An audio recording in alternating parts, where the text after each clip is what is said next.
Study in South Korea, IELTS 5.5, GPA 3.2 above. Let's dial and let's visit our office today. 9811588584 प्रवास network चाबेलचोक Kathmandu. कोरियामा गर्नै नहुने 10 वटा कामहरु आजको भिडियोमा म एक्सप्लेन गर्छु। दक्षिण कोरियामा चाहे तपाई ईपीएस मा जाँदै हुनुहुन्छ, चाहे तपाई स्टुडेन्ट भिसामा जाँदै हुनुहुन्छ, सबैका लागि यो काम लाग्न सक्छ है। भिडियोलाई अन्तिमसम्म हेरेर साथ दिनु होला। दक्षिण कोरियामा पढ्न जानका लागि विशेष गरी विद्यार्थी भाइबहरुहरू आकर्षित हुनुहुन्छ, धेरै गइरहनु भएको छ। तपाईहरु पनि जाने हो कोरियामा पढ्नका लागि, मास्टर अथवा ब्याचलरका लागि हो भने प्रवास नेटवर्कले तपाईहरुलाई प्रोपर तरिकाले गाइड गरेर पठाउने गर्दछ। यो त्यहाँको नम्बर हो, व्हाट्सएप गर्नु होला आजै नै। तर जीपीए 3.20 भन्दा माथि हुनु पर्यो। आइएलटीएस मा चाहिँ तपाईको 5.5 हुनु पर्यो र 3 वर्षको मात्रै ग्याप लिन्छ। त्यस्ता भाइबहरुले कन्ट्याक्ट गर्नु होला आज नै। कोरिया जाने सपना यहाँहरुको पूरा गर्ने छौं हामी भनेर भन्न चाहे यही भिडियोमा। विषयवस्तुतिर लागे है त।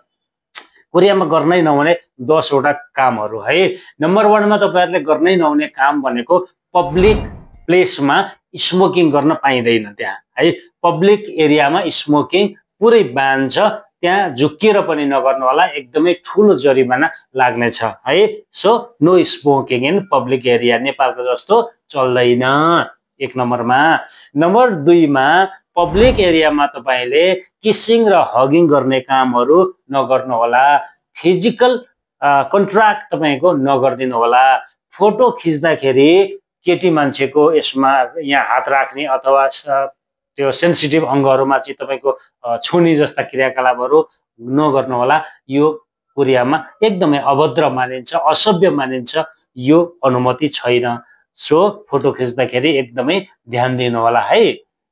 तपाईहरुले झुकिनु होला। फेरि यहाँबाट पढ्नका लागि जाने विद्यार्थी भाइबहरुलाई थाहा छैन, हामीलाई त कसैले भनेन भन्नु होला नि। फेरि प्रवास टिभीमा बसन्त सरले भिडियो बनाउनु भएको थियो नि, यसो गर्नु हुन्न है भनेर सम्झाइदिनु है तपाईहरुको भाइबहरुलाई अब है। सो त्यसो नगर्नु होला है। अर्को गर्नै नहुने काम भनेको तपाईहरुले जुन कोरियनहरुसँग ड्रिंकिङ गर्नुहुन्छ नि, विद्यार्थी भाइबहरुलाई भनेको हैन, ईपीएस मा जानेहरुले कतिपयको नेपालमा ड्रिंकिङ गर्ने ह्याबिट होला हैन। उहाँहरुले चाहिँ अलिकति आफूभन्दा ठूला मान्छेहरुसँग ड्रिंकिङ गर्दाखेरि जस्तै चेस गरिसकेपछि जुन पहिलो प्याक हुन्छ हैन, कोरियामा एक टिम आउनु भएको थियो, उहाँहरुले पनि मलाई त्यही कुरा चाहिँ गर्नु भएको थियो। मैले त्यो why you are doing like this भनेको थिएँ अनि दिस इज आवर कल्चर भनेका थिए के हैन। सो चेस गर्ने अनि यता फर्केर चाहिँ यसरी पिउनु पर्ने रहेछ क्या, एक प्याक चाहिँ हान्नु पर्ने रहेछ क्या। कस्तो अनौठो नि हो। त्यो चाहिँ अलिकति राम्रो मानिदो रहेछ। त्यो चाहिँ रेस्पेक्ट गरिएको रे है। सो यो पनि गर्नु होला। अनि जुत्ताहरु लगाएर कसैको घरमा नछिर्दिनु होला है। खाना खाने ठाउँहरुमा जुत्ता लाएर जान अनुमति हुँदैन। यसलाई चाहिँ एकदमै नराम्रो मानिन्छ है। ओके। सो अब चाहिँ तपाईको कुनै पनि सामान दिँदाखेरि तपाईको 2 हातले दिनुपर्ने हुन्छ। फ्यात्त यसरी दिने चलन हुन्छ नि हैन। नो, असभ्य मानिन्छ कोरियामा। कुनै पनि सामान लिँदा अथवा दिँदा please use your both hand है। युज योर बोथ ह्यान्ड है। र कोरियामाको तपाईले गर्नै नहुने कुराहरु, रेस्टुरेन्टहरुमा वेटरहरुलाई टिप्स दिनु हुँदैन। अन्य देशहरुमा चाहिँ टिप्स दियो भने wow he is so gentleman, he is very nice भन्ने चलन छ। बट कोरियामा त्यो चाहिँ एकदमै अभद्र मानिन्छ, रुड मानिन्छ। यो कुरा तपाईहरुले ध्यान दिनु पर्यो माय डियर भ्युअर है एन्ड सब्स्क्राइबर सबैलाई है। मजा आइरहेछ भिडियो हेर्नलाई साथीहरु? प्लिज लाइक गरिदिनुस् एउटा है। कोरिया जाँदै हुनुहुन्छ झुकिनु होला, फेरि एक गल्तीहरु नगर्नु है। कसैले हामीलाई भनेको थिएन नभन्नु होला, मैले त भनेको छु नि, ध्यान दिनुहोस् है। सो अर्को गर्नै नहुने काम भनेको रेड पेनले कसैको नाम, आफ्नो लगायत कसैको नाम नलेख्नु होला। त्यो एकदमै असभ्य मानिन्छ। यसको मिनिङ छुट्टै छ त्यहाँ है। सो प्लिज रेड पेनले कसैको नाम नलेख्नुहोस् र आफ्नो नाम पनि नलेख्नुहोस् है। र अर्को मैले बनाएको लिस्टमा चाहिँ गर्नै नहुने भनेको बसको जुन आरक्षण सिटहरु हुन्छन् बस अथवा ट्रेनमा, त्यहाँ चाहिँ प्रेग्नेन्ट महिला अनि इल्डर हैन र डिजेबल पिपुल भनेर लेखेको हुन्छ। खाली छ भने पनि नबस्ने हो के, खाली छ भने पनि नबस्ने हो। र कोही मान्छेहरू त्यस्तो देख्यो भने सिट छोडिदिनुपर्छ। वाउ हि सो नाइस भन्छन् के त्यसपछि तपाईलाई है, कस्तो राम्रो सभ्य मान्छे रहेछ भन्ने उनीहरूले बुझ्छन् है। यो तपाईहरूले गर्नु होला है।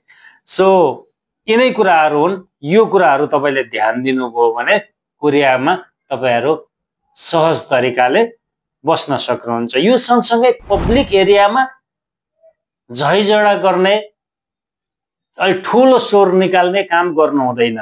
विशेष गरी बसभित्र त हुँदै हुँदैन है।